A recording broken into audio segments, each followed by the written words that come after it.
doing now, right? All right. So I kind of want to approach this the same way that I would approach a class. I want to get you guys information. I want to make sure that that information is absorbed and that you guys are able to do something with it. So I recognize that there's a lot of other things to do. I'm not going to try to waste your time. Please don't waste my time and everybody else's by not focusing and paying attention. So if you've got earbuds in, turn your music on. This would be a great time to take that out and be able to listen to what's going on. And it's getting recorded, so anything Yes. that you all So say. hi everybody out there in internet land of CD or whatever. So for y'all's benefit, I am Joel Noble, and I am the former head coach of Team 1339, and I'm now sort of a staff advisor and coach emeritus. I come around every once in a while to help out with specific tasks, and one of the things that I have taken some passion in over the years and have agreed to continue doing for this team and others is to work on the subject of bumpers, because I am a robot inspector and I've had no end of frustration from all different sides of the issue of bumpers, and whether or not they're being handled correctly. And teams have been losing an opportunity to get out on the playing field over it. Sometimes inspectors get in the way and make it difficult for teams to play because they say, oh, here's this nitpicky rule that you're not doing right, and so you can't play today, and it makes it hard for teams. And then, I'm going to close this door.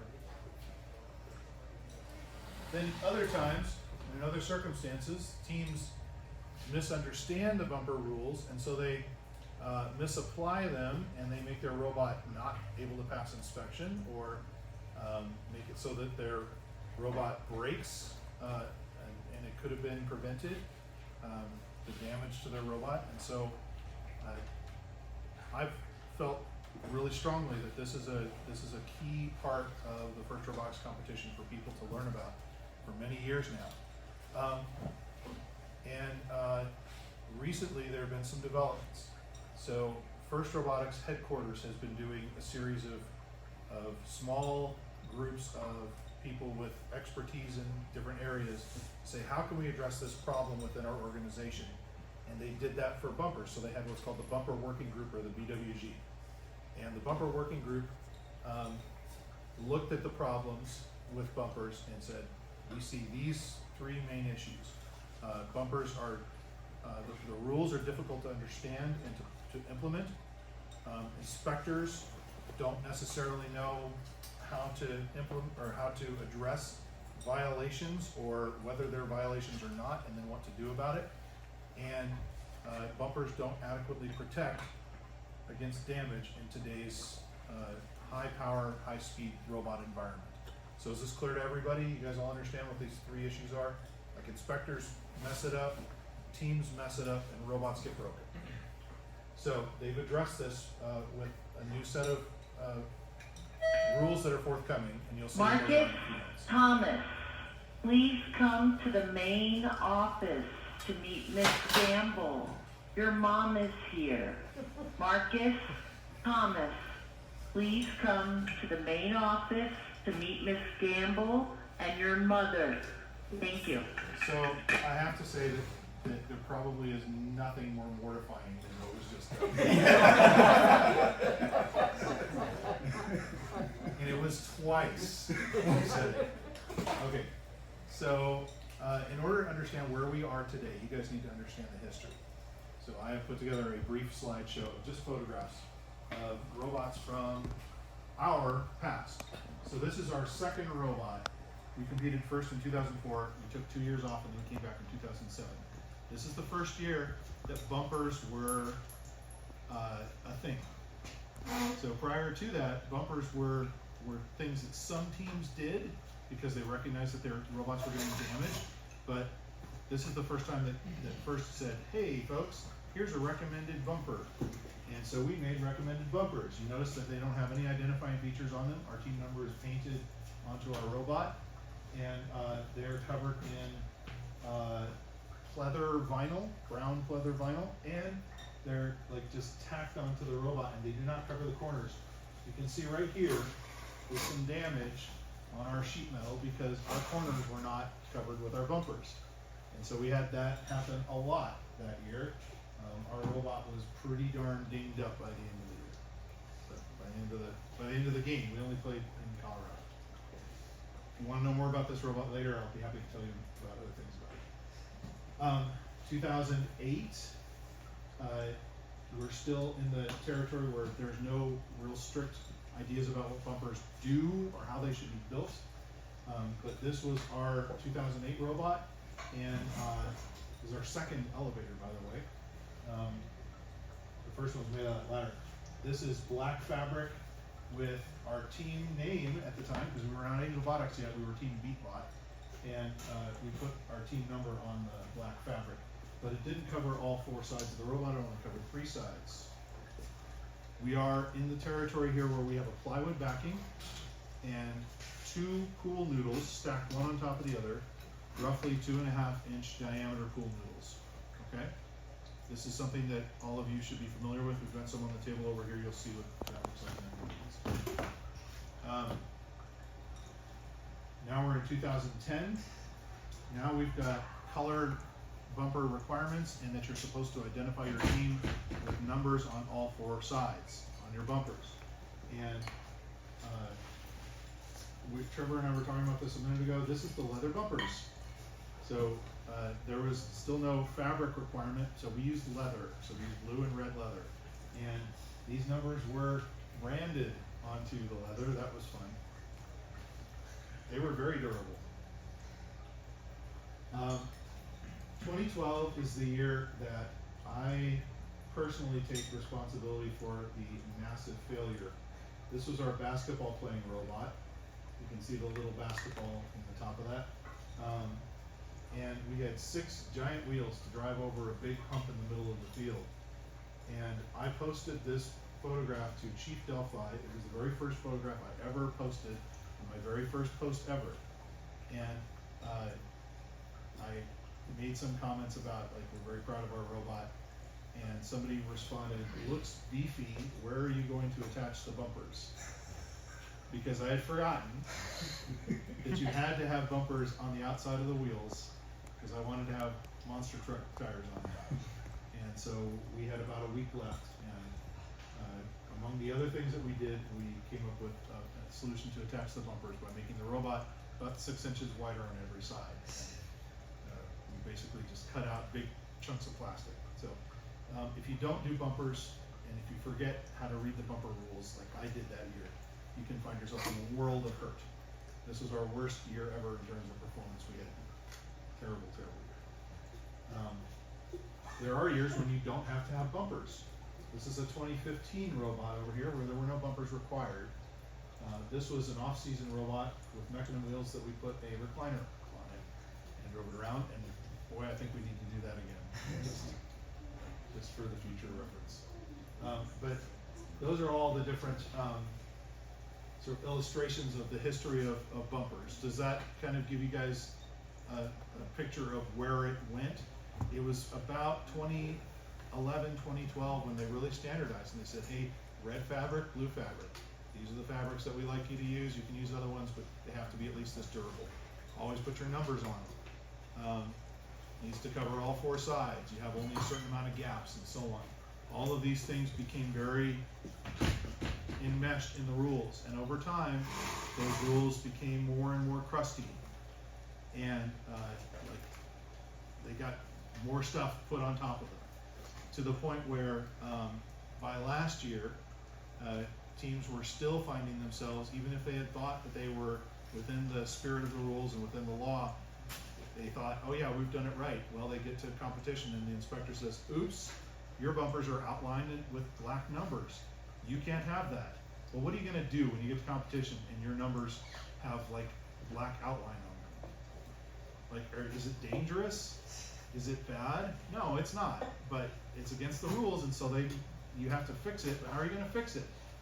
Like, all that hard work that you did is ruined. So you end up with a full practice day basically wasted not being able to go on the field to practice because your bumpers don't work. Or they work, but they don't like them. So They're the wrong color. wrong color.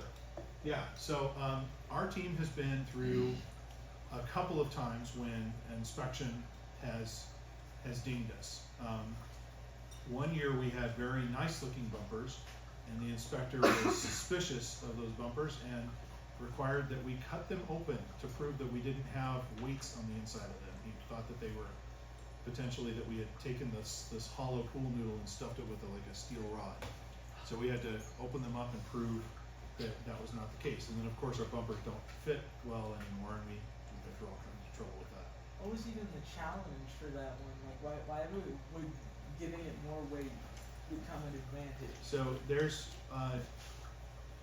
is an unfortunate, very small percentage of teams over time that are willing to break rules in order to take some kind of advantage. And if you put weights in your bumpers, let's say you put a solid steel rod inside of your pool noodles, then your bumpers are not a bumper, they're a battering ram. And so they were worried that somebody would do this, but it's a little bit like the satanic panic of the 1970s.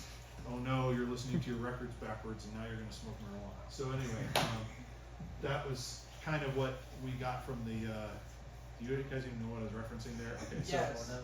we got that from the robot inspectors in a couple of places. We've also had people tell us that our color blue was the wrong color blue, and our color red was the wrong color red, and we had to go all the way up to not past the LRI, but to the head of robot inspection for all of First Robotics, a guy named Al, to try to address that. So we've been through the ringer a few times, and we've learned a few lessons. As I said, there's three main problems. There's the problem that teams don't know how to make bumpers. So bumpers are made out of wood, fabric, foam, staples. Are there any other places on the robot where those are like legitimate skills to learn? You're pretty much working with aluminum and plastic and gears and sprockets and belts, and you guys learn how to do that stuff, but suddenly you're tasked with, oh, I've got to make it out of fabric. You know, I need to become an upholsterer suddenly. So people don't know what to do. Inspectors, as I've said, sometimes cause their own issues. And then there's the whole thing of robots have gotten a lot faster and hit a lot harder. If you look at the early games of the ones that I just put up on the screen here, robots were, 7 out of 10 robots were spinning on the field doing donuts, doing nothing for the entire game, and the game would be scores of like 5-2. These days, most robots are driving very quickly, 25 miles an hour across the field using swerve, and they weigh 150 pounds, give or take. When they hit each other, there's a lot of heavy damage.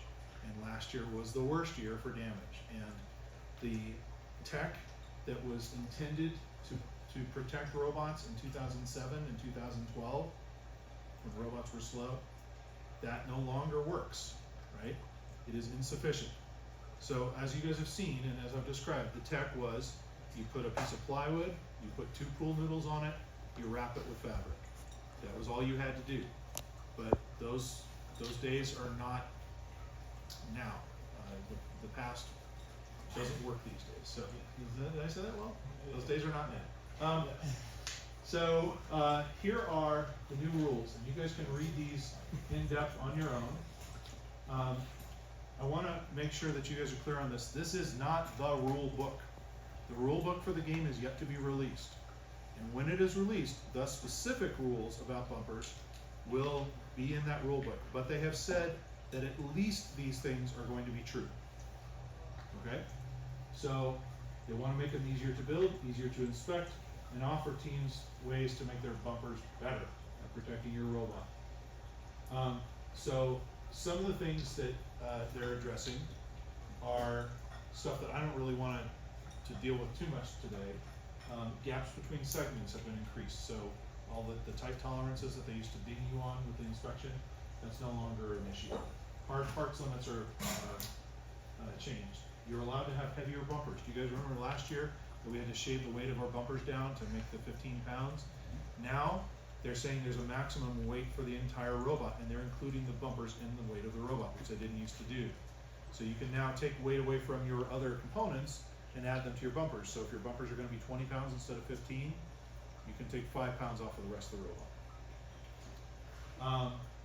And then more flexibility in terms of backing materials and mounting solutions. So mounting solutions, I think, is going to be, very similar to in the past, but backing materials, you can now use other kinds of things besides 3/4 inch plywood.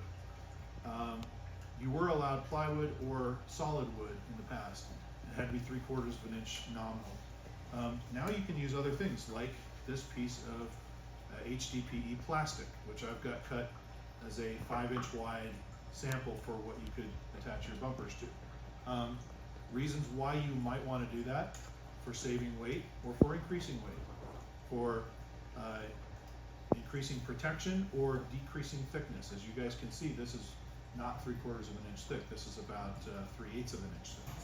And there are teams that are talking about putting flexible materials on bumpers.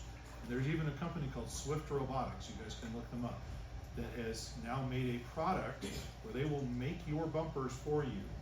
And it's like $1,000 per bumper. And, no joke, seriously, that's what they figure it's worth. I would charge it too. And they're doing it out of bent aluminum.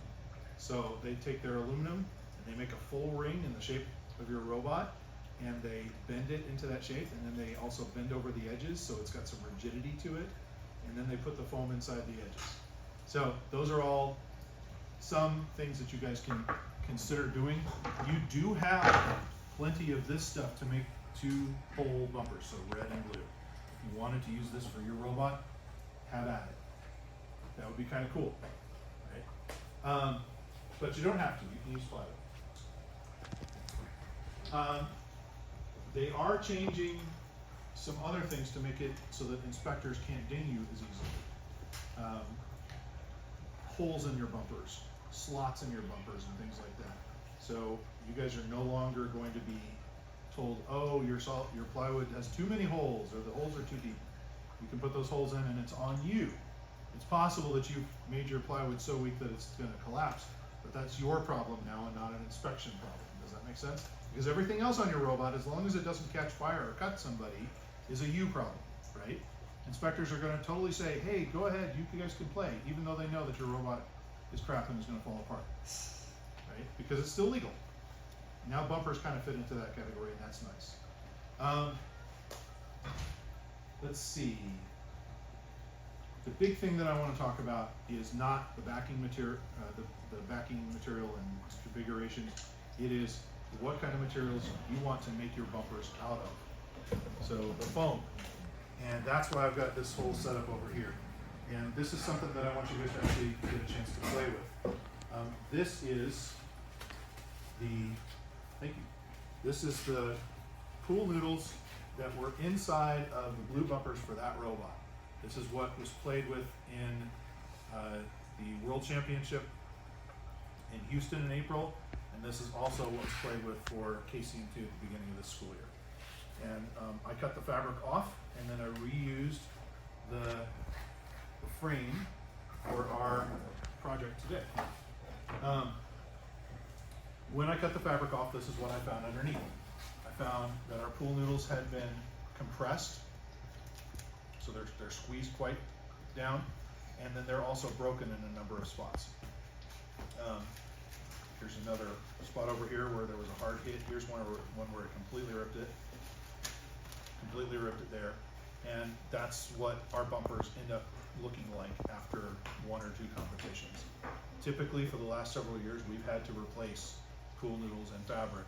Even if we don't replace the wood, we usually replace the wood too. And that gets very expensive. So we're talking about that company that charges $1,000. It's pretty fair to say that we've been spending several $1,000s a year on bumpers. So, but that's what we were using, was the required materials. Polyethylene extrusions, that's what these are, pool noodles, right? I'm gonna have you guys hit these with a hammer. As a matter of fact, why don't we try doing that right now? You guys wanna get some safety glasses on, a few of you that don't have them? Grab some safety glasses, let's hit it with a hammer. Because I want you to see what happens when this is hit multiple times.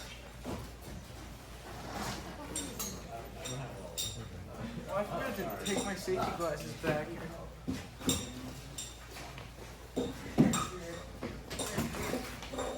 How's your safety dog?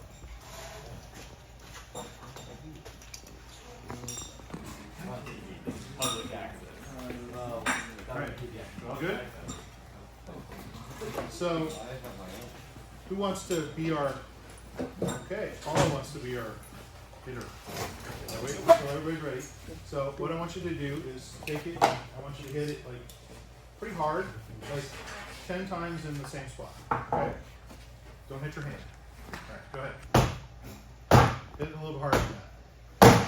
Yep, keep going. Alright, pretty good. So, if we take a look at this now, we have a number of cuts. And you guys see the cuts there where it's basically pulled away? Those were not like as hard a hit as you would get from a 200 or 150 pound robot hitting another 150 pound robot, each going 25 miles an hour, right? So even with a fairly light stroke, you get quite a bit of damage there. So can you guys see what's going on? And this is one of the reasons why these are not adequate for the current state of FIRST robotics. Was that a pretty clear demonstration there? Okay, so yeah, I'll pass this around. This is trash after today, so feel free to mess around. Now, what these rules changes are going to do for you is, first of all, they let you use different materials. Second, the material thickness is no longer something that they are gauging. They're not saying you have to have it at 2.5 inches nominal. You can have it thicker than that. So you can have the entire assembly up to 4 inches thick.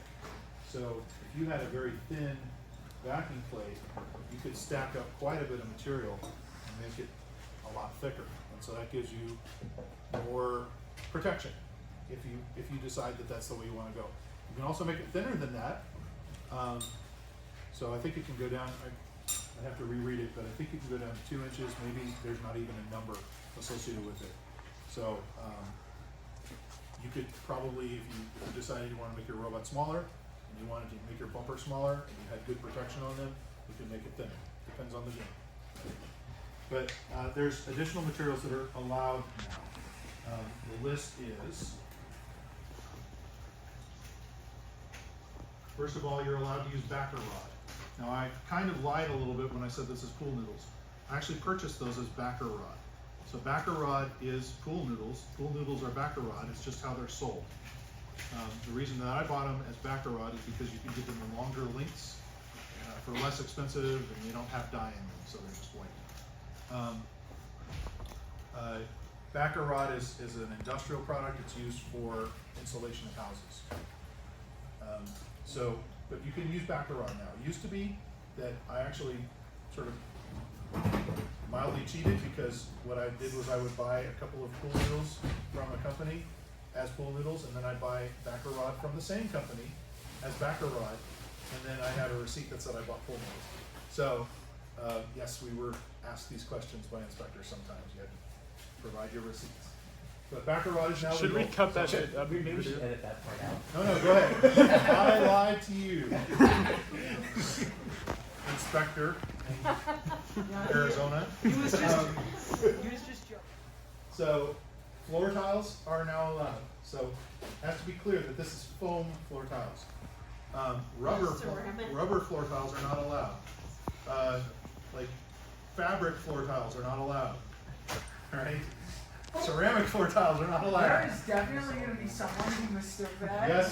Yes, we have to be, that's why I'm making this video. So you guys know that it's not ceramic floor tiles, it's foam. There's already been somebody who said, hey, what if we use these rubber floor tiles? And I had to tell them, no. So this is a CD conversation. Closed cell foam, solid PE foam. That is what this is. And we have a big sheet of it behind the CNC over there. So closed cell polyethylene foam between 1.5 and 3 pounds per cubic foot. I found some different places that supply it. This is the 3 pounds per cubic foot, which is the stiffest version that's allowed. You can also get it at 4 pounds and 5 pounds and 6 pounds. but that's too stiff for what we're doing. And I purchased this as a 3/4 inch thick sheet. Solid EVA closed cell foam with a density between 2 and 6 pounds per cubic foot. This is 2 pounds per cubic foot EVA foam. I bought the white and the charcoal color because I wanted to differentiate them easily. This is the 2-inch thick stuff. You guys will get to play with this as well. If you're wondering what this is, if it feels familiar, if it looks familiar, it's often used for packaging, like with the Kraken motors. Inside the boxes, this is the stuff that they use to package those. It's also used for making cosplay costumes, because it's really easy to carve this and make it into the shape that you want to turn yourself into a transformer or whatever. So this is the EVA foam. I also bought something that was recommended to me that is not legal, and this is called Flotex. So Flotex foam. It's for seats on boats, and I like it. Like I said, it was recommended to me by a professional. Said you guys should check this stuff out. I bought a little bit of it. I know it's not legal. I'm not recommending that Angel Botics puts this on their robot this year. I am going to be advocating with the people who make these decisions so that it can be legal for 2026. Okay, but it is nice and squishy, and you'll see why I like it here in a couple of minutes. So these are, with this exception, these are legal materials now, and of course pool noodles are still legal. So they have also made some changes in how you can and cannot construct. They are disallowing one type of pool noodle corner, and that is the wrapped corner. That is what we have done for a long time, and that is because it compresses the foam too much and it causes the kind of damage that you guys have seen on our bumpers. So that makes sense. Now you have to come up with a new way to do it that's going to be legal and more protective. And one of them that they are allowing is the overlapped corner up in the upper right-hand corner of this image. That's something that you guys should keep in mind, that is a thing. I'm going to show you something from that. All right. Now, we've already had a demonstration of what happens when you hit the pool noodles. I'm going to show you what happens when you hit the Flotex foam. Right. Or I could hand you the hammer again. Ooh. Yeah, Paul, you got a thing. Okay. Here you go. So Flotex foam. For the camera, like. Here we go.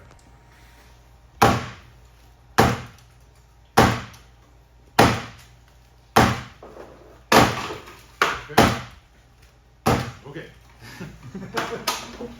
No damage. Okay? Now, it is also super squishy. Now, the super squishy stuff doesn't really do much for you if your entire bumper is made out of squish, because it really doesn't slow down heavy impacts at all. It just moves out of the way. So this would not be a protected bumper on its own. However, if you guys look at how football helmets are made, the outer shell is very hard, and then the inside is made out of more squishy stuff, right? And if you do that, then you can potentially have less damage to your head, or in this case, less damage to your robot. So the thing that I'm going to be advocating this for is the inner layer, which is actually what I've done right here. Now I realize this is not a legal bumper, but it doesn't matter. But I've got the softest stuff right here, and I'm going to say you guys should probably put some soft stuff right up against your robot, so that it can sort of dissipate that last little bit of force. And then you've got some less soft stuff on the outside, or in the middle here, and then you've got the hardest stuff on this part. This is the sort of soft stuff. I'll go ahead and pass this around so you guys can all feel this. Take a look and see if you can see any damage.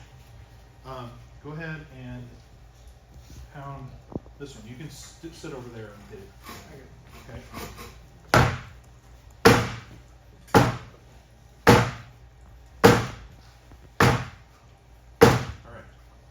So you all saw that. There's some pretty significant damage to this, right?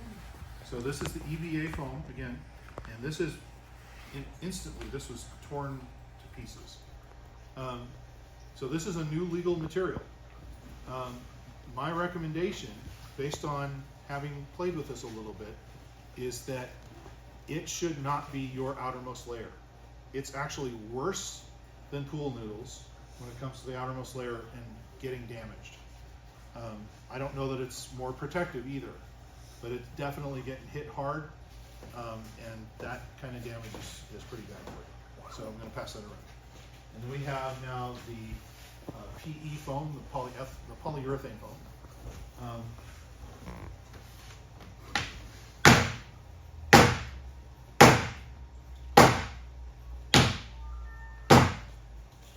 right. So this takes an indentation. You can see that it's definitely got an indentation there, but over the next few minutes, this indentation is going to sort of come back out. And there are no cuts, and there's no permanent damage to this. So this is actually, I was really impressed with this stuff.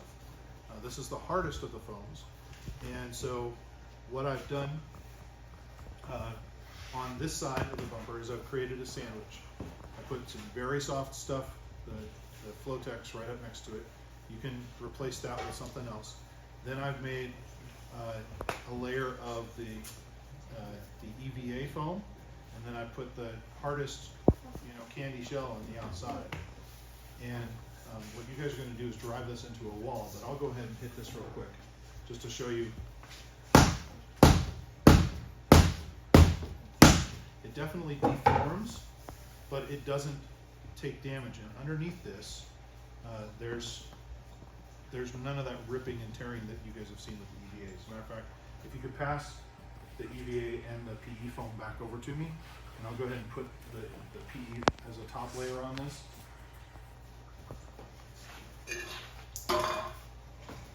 And then just,